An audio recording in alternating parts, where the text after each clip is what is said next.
Need to be able to throw your voice. Would you welcome Buddy?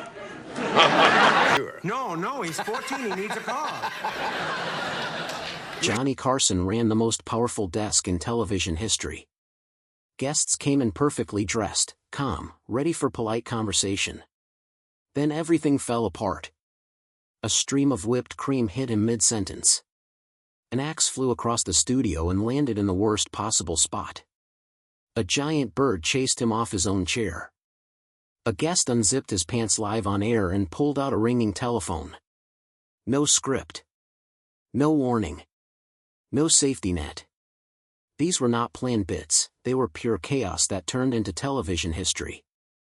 Here are the wildest unscripted moments that ever happened on The Tonight Show, and the guests who made them unforgettable.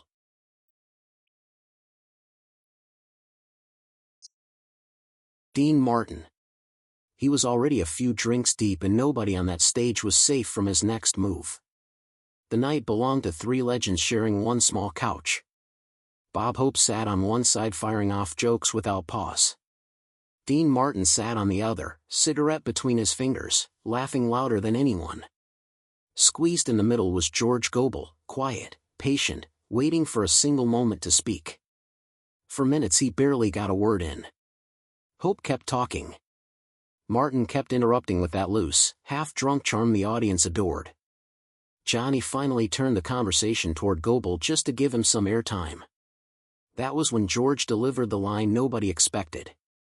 He looked straight at Johnny and asked if he ever felt like the whole world was dressed in a tuxedo while he was standing there in brown shoes. The crowd lost it instantly.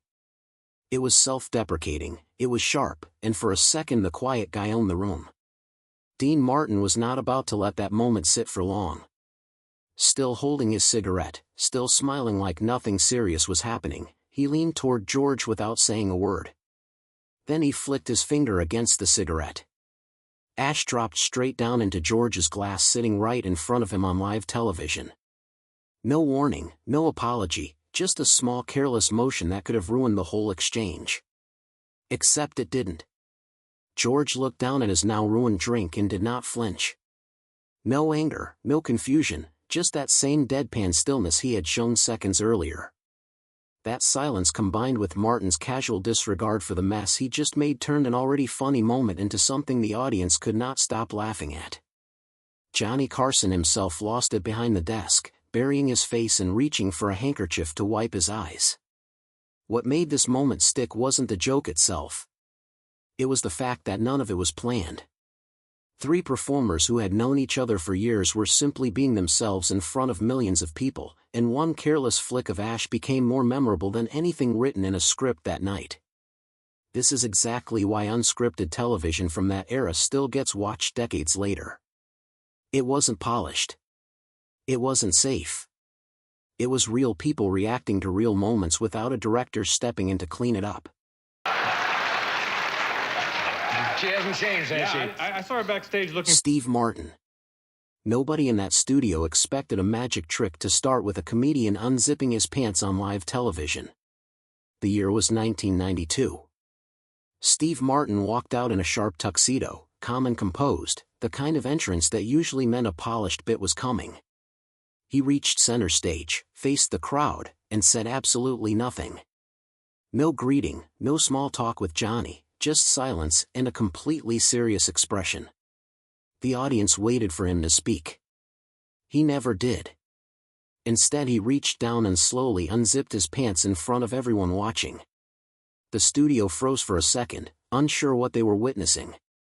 Then things got stranger. He reached inside and pulled out a few eggs, dropping them casually into a hat like it was the most normal thing in the world. Next came a long chain of colorful silk scarves, pulled out one after another with the same flat expression on his face. The audience started laughing, but the real moment was still coming. A phone started ringing. Steve reached back down, pulled out a full-sized rotary telephone from the same spot, and handed it off. His assistant picked up the receiver and answered it like a real call was coming through, completely straight-faced, playing along with the absurdity of it all. Johnny Carson could not hold it together. He dropped his head straight onto the desk, hands over his face, shoulders shaking from laughing so hard he lost control of the interview entirely. The audience was on their feet, clapping and screaming through an act that had no dialogue and no explanation. Just a completely deadpan performer pulling impossible objects out of nowhere. What made this bit legendary wasn't the props. It was Steve Martin's commitment to never breaking character. He never smiled, never reacted to the audience's shock, never once acknowledged how ridiculous the whole thing was. That refusal to react was the joke itself, and it hit harder because of it. This kind of moment could never be replicated today. It needed a performer willing to commit fully to something absurd without breaking, an audience with no idea what was coming, and a live show with zero safety net to cut away from it. That combination is exactly why old unscripted television still pulls in views decades later.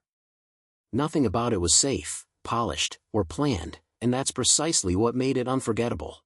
Snake, you always hear this kind of ooh from the audience. This one's really hard. Joan Embry. Nobody warned Johnny Carson that this baby animal was about to grab him and never let go. It was February 1978, and the audience had settled in expecting the usual routine. Joan Embry, the studio's go-to animal expert, had built a reputation for bringing out unpredictable creatures, snakes, birds, anything that kept the host on edge. That night felt different from the moment she walked out. No cage, no leash, no sign of danger. Just a small baby orangutan cradled in her arms, its fur a bright, almost glowing orange. She carried it over and gently placed it right on Johnny's desk. The crowd leaned in, expecting chaos, expecting the animal to bolt, knock something over, or cause the usual on-air panic these segments were known for. Johnny leaned forward instead, smiling, arms open, ready to greet it the way he always did. What happened next caught everyone off guard, including him. The orangutan didn't pull away. It didn't hesitate. It reached out with its long arms and wrapped them completely around Johnny's neck, pulling itself into his chest and burying its face against him. It wasn't scared, it wasn't reacting to the lights or the noise. It was holding onto him like it had known him for years.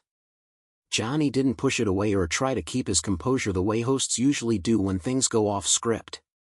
He wrapped both arms around the animal, sat up straight, and just held it there in front of a live studio audience and millions of viewers at home.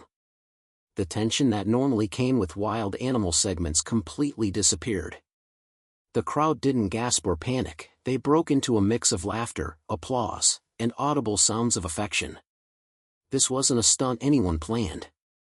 Nobody scripted an orangutan choosing to cling to the host like a scared child looking for comfort. It happened because the moment was real, and real reactions are impossible to fake convincingly on camera. That's exactly why this clip still gets watched decades later. It wasn't built around a joke or a punchline. It worked because everyone watching could see genuine affection happening in real time, something no script could ever manufacture, and something audiences still respond to just as strongly today. Burt Reynolds. Nobody expected the most powerful man in late-night television to get sprayed in the crotch on his own show. It was September 1974, and the set had that usual polished, formal energy The Tonight Show was known for. Burt Reynolds walked out looking sharp, masculine, completely composed. He sat down across from Johnny and the two fell into an easy, relaxed conversation, the kind that made viewers think this was going to be just another smooth interview. That calm was a setup. While Johnny was fully locked into the conversation, not paying attention to anything below the desk, Burt reached down and pulled out a can of whipped cream he had hidden the entire time. Before anyone in the studio could process what was happening, he aimed it directly at Johnny and pressed down. A thick white stream shot straight into the most sensitive part of Johnny's expensive dress pants, right in front of a live audience and a national broadcast. The studio exploded into screams and laughter almost instantly. Most hosts would have frozen, tried to laugh it off, or called for a break to clean up. Johnny did none of that. His instincts kicked in immediately. He reached under his own desk, grabbed a backup can he apparently kept ready, jumped out of his chair, and sprayed Burt right back, covering his suit in the same white foam. What followed was two grown men chasing each other around the studio, spraying cream everywhere, completely abandoning any sense of composure or professionalism live on air. The desk was covered.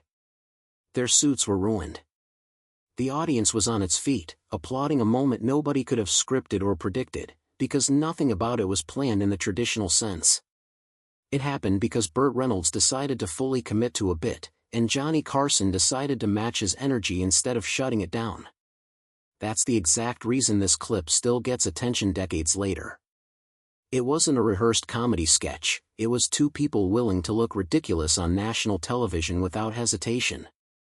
Audiences today respond to that same thing, spontaneous chaos between people who clearly trust each other enough to go all in, without worrying about how messy it gets.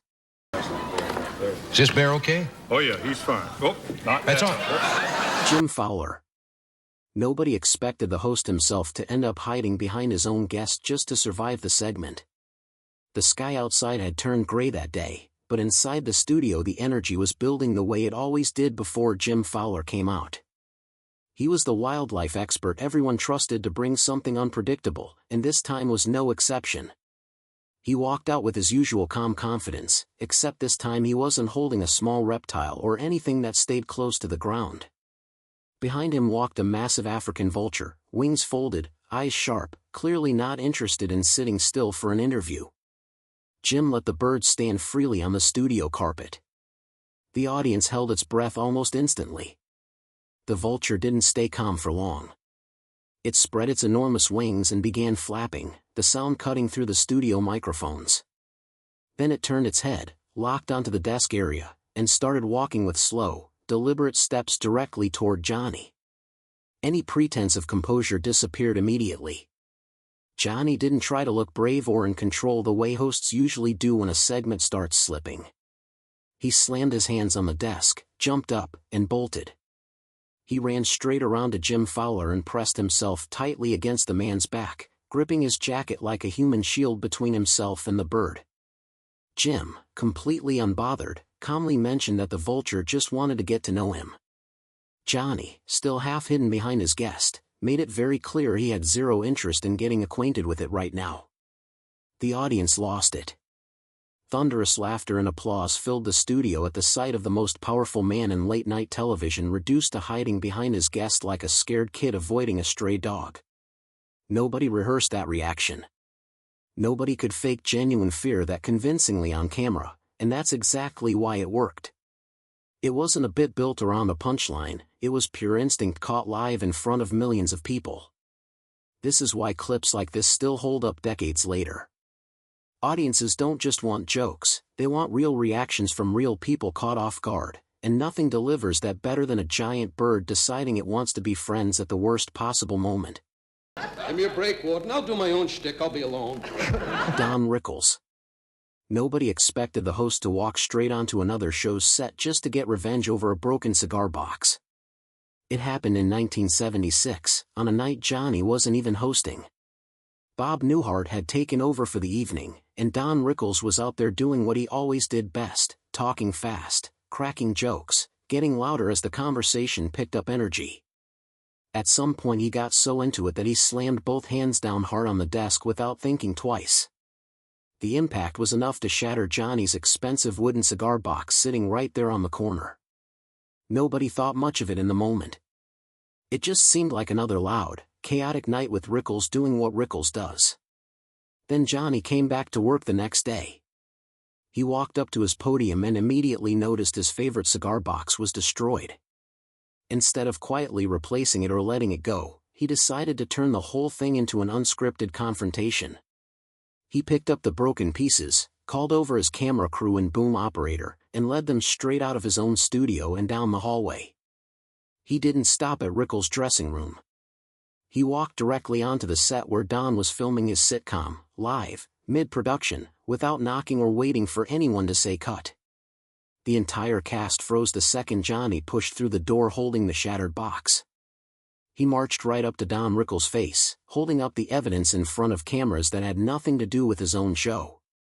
For a few seconds, Rickles looked genuinely caught off guard, stumbling backward before quickly recovering and firing jokes right back at him. What followed was a completely real, completely unscripted exchange between two people who clearly weren't afraid to mess with each other in front of an audience. Nobody planned this. There was no writer's room note that said interrupt another show's filming to settle a score over furniture. It happened because Johnny decided spontaneity mattered more than following the rules of television production that day. That's exactly why moments like this still get watched decades later. Nothing about it was safe or controlled, it was two people willing to break format completely, and audiences have always responded to that kind of unpredictability far more than anything scripted could ever deliver. And well deserved. You started all. Bob Hope. Nobody in that studio expected the quietest guest on the couch to deliver the sharpest line of the night. The lineup that evening was stacked. Bob Hope sat on one side, firing off jokes the second there was a pause in conversation. Dean Martin sat on the other, cigarette in hand, laughing louder than anyone in the room. Squeezed between them was George Gobel, saying almost nothing, just watching the two of them dominate the airtime minute after minute. Bob Hope wasn't holding back that night. He kept the energy high, throwing out one line after another, barely giving Johnny room to steer the conversation anywhere else. It was classic Hope, fast, confident, always working the room even when the cameras weren't directly on him. Eventually Johnny turned toward George just to give him a moment to speak. Nobody was expecting much, he had been quiet the entire segment. Then George looked straight at Johnny and asked if he ever felt like the whole world was dressed in a tuxedo while he was standing there in brown shoes. The room went from Hope's rapid-fire energy straight into stunned laughter. It landed instantly, a perfectly timed piece of self-deprecation from the one guest nobody expected to steal the moment. Even Bob Hope, who rarely let another comedian have the spotlight for long, couldn't help but laugh along with the rest of the studio. That contrast was the whole moment. Hope brought the loud, rapid, practiced energy the audience associated with him for decades. Then George Gobel, sitting quietly the entire time, needed only one sentence to completely flip the energy of the segment. It wasn't planned that way. Nobody scripted Hope going quiet right after or the crowd's reaction building the way it did. This is exactly why old unscripted television clips like this still circulate decades later. It wasn't about one comedian trying to outshine another. It was real timing, real personalities bouncing off each other without any structure controlling how the moment was supposed to play out, and that unpredictability is something audiences still can't get enough of today. It's my birthday now, August 1st. Happy birthday. Yay! Dom DeLuise. Nobody expected a trick with raw eggs and water glasses to turn into one of the most talked about moments on the show. Dom DeLuise walked onto the set that night carrying an unusual setup, a large metal tray, several crystal glasses filled with water, and a stack of empty toilet paper tubes. He arranged the glasses tightly together on Johnny's desk, stood the cardboard tubes upright directly over each glass, then carefully balanced a raw egg on top of every single tube. The audience leaned in, already sensing something was about to go wrong in the best way possible. Dom explained the plan with total confidence. He was going to swat the tray away with one motion, and physics would do the rest, sending every egg dropping straight down into the glasses beneath them. He rubbed his hands together, took a breath, and swung hard. The tray went flying. The tubes scattered in every direction. Water splashed across the desk as gravity pulled the eggs downward exactly as planned, most of them landing perfectly inside the glasses just like Dom promised. Except one didn't. A single glass on the outer edge sat completely empty. Its egg had missed the mark entirely, falling off to the side instead of dropping in. For a brief second the audience noticed the flaw, and the trick looked like it had failed right there on live television. That's when Johnny stepped in without missing a beat. He grabbed a spare egg sitting nearby and quietly dropped it straight into the empty glass himself, completely deadpan, as if nothing had gone wrong at all. The audience caught the obvious cheat immediately and erupted into laughter, not because the trick worked, but because Johnny fixed it in real time with zero hesitation and total confidence. Nobody scripted that save. Dom didn't plan for one glass to fail, and Johnny definitely wasn't handed a line about grabbing a backup egg. It happened because live television doesn't wait for things to go perfectly, and the best hosts know how to turn a mistake into the funniest part of the segment. This is exactly why clips like this still hold up decades later. It wasn't the trick itself that made it memorable, it was watching someone think on their feet in real time, something scripted comedy can never fully replicate. Earliest sequences we ever had. Most of the stuff is gone, unfortunately. Ed Ames. Nobody expected a simple axe-throwing demonstration to end with the crowd in complete shock, then uncontrollable laughter. Ed Ames came out that night to show Johnny something he had learned for a role he was playing on a Western series. The studio crew had set up a large wooden target shaped like a cowboy standing off to the side.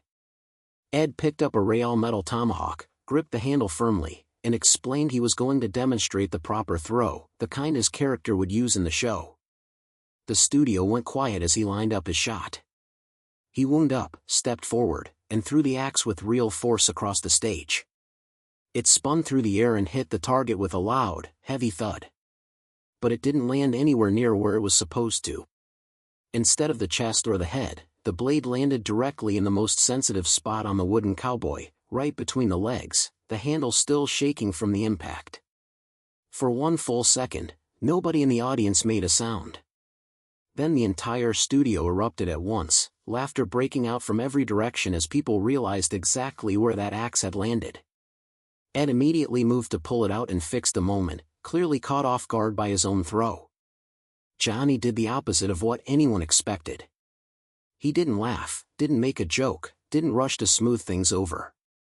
He just stood completely still, arms crossed, staring at the axe with a face that showed absolutely nothing.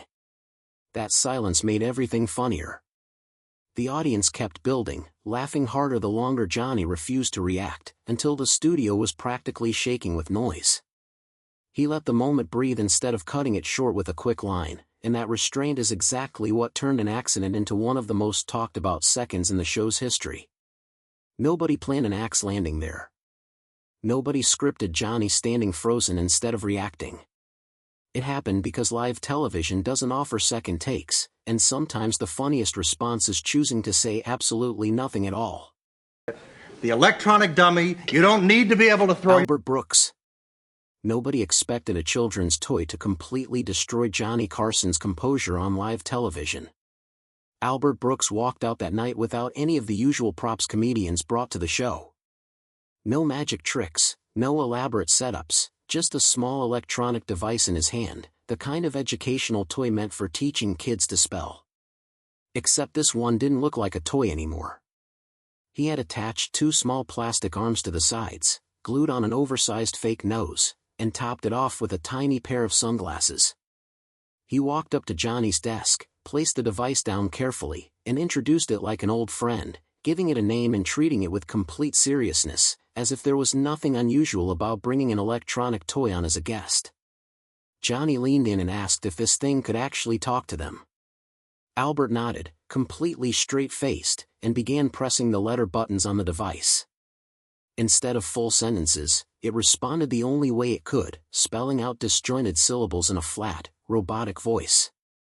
Albert treated every broken response like a real answer, reacting, following up, building an entire conversation out of a machine that was only capable of spitting out random letters. The absurdity of it built with every exchange. Albert never broke character, never acknowledged how ridiculous the setup was, just kept pressing buttons and reacting like he was genuinely talking to another person. That commitment to the bit is what pushed the audience from smiling to full-blown laughter. Johnny couldn't hold it together. He dropped his head onto the desk, slapping the surface with his hand, completely losing control of the interview because of a toy that couldn't even form real words. The more seriously Albert treated it, the funnier it became, and the less either of them needed to say anything scripted to keep the moment going. Nobody wrote that reaction. Nobody could have planned exactly how Johnny would react to broken robotic syllables delivered with total sincerity. It worked because Albert fully committed to something absurd, and that unwavering commitment is still one of the most effective tools in comedy today, decades after this clip first aired. George Gobel. Nobody expected the quietest guest on the couch to steal the entire segment with a single sentence. That night belonged to two big personalities before George ever said a word. Bob Hope sat on one side, firing off jokes the moment there was any pause in the conversation. Dean Martin sat on the other, cigarette in hand, laughing louder than anyone, clearly enjoying every second of the chaos. Squeezed between them was George, small in frame, calm in energy, saying almost nothing while the two of them completely controlled the pace of the show. Minute after minute passed with barely a word from him. He wasn't trying to compete with either of them, he just sat there, watching, waiting, letting the two veterans take up all the air in the room. Eventually Johnny turned the conversation toward him, mostly just to give him a moment to speak. Nobody in the audience was expecting much from someone who had barely said anything the entire segment. Then George looked directly at Johnny and asked if he ever got the feeling that the whole world was dressed in a tuxedo while he was standing there in a pair of brown shoes. The room shifted instantly. The audience erupted into laughter and applause at a line that came out of nowhere, delivered with perfect timing from the one person nobody had been paying attention to. Even Bob Hope, who almost never let a moment go by without adding his own line, couldn't help but laugh along with everyone else. What made it land so hard wasn't just the joke itself, it was the contrast. Two loud, dominant comedians had been running the segment for minutes, and it took one quiet, self-deprecating sentence from George to completely flip the energy of the room. Nobody scripted that shift. Nobody planned for the quiet guy to end up being the funniest person on the couch that night. This is exactly why moments like this still get watched decades later. It wasn't built on setup or performance, it was real timing from someone who waited patiently for his one moment and made it count more than anything the louder guests said all night. Bob Newhart. Nobody expected the guest host that night to become the reason Johnny walked straight on to another set the very next day. Bob Newhart wasn't the one who caused the chaos, he was simply sitting in for Johnny that evening, hosting the show while Don Rickles sat across from him doing what Rickles always did best, talking fast, getting louder, feeding off the energy of the room. Bob kept things moving the way he always did, calm, steady, letting Rickles take the spotlight while he guided the conversation along. At some point Rickles got so worked up mid-conversation that he slammed both hands down hard on the desk without thinking twice. The impact was enough to shatter the wooden cigar box sitting right there on the corner, a piece that happened to belong to Johnny, not Bob. In the moment, it barely registered as anything unusual. It just seemed like another high-energy night with Newhart calmly holding the show together while his guest got increasingly animated. Nobody in that studio realized the broken box was about to become the center of an entirely different segment the next day. When Johnny returned to work and discovered his cigar box destroyed, he didn't let it go quietly. He gathered his crew and walked directly onto the set where Rickles was filming his own show, interrupting production without warning to confront him on camera, all because of what had happened the night Bob was hosting. That's what made this moment so unpredictable. Bob Newhart's calm, understated hosting style was the perfect contrast to the chaos building around him, Rickles getting louder, the desk taking the hit, and consequences following the next day that Bob himself hadn't even caused. His steady presence let the real comedy happen naturally around him instead of forcing it. Nobody scripted a guest host's night turning into a multi-day storyline. It happened because live television doesn't stop building consequences just because the camera's cut for the night. This is exactly why moments like this still hold up decades later. It wasn't about one big scripted bit, it was steady hosting allowing real chaos to unfold naturally, proving that sometimes the calmest person in the room sets up the funniest outcome without even trying.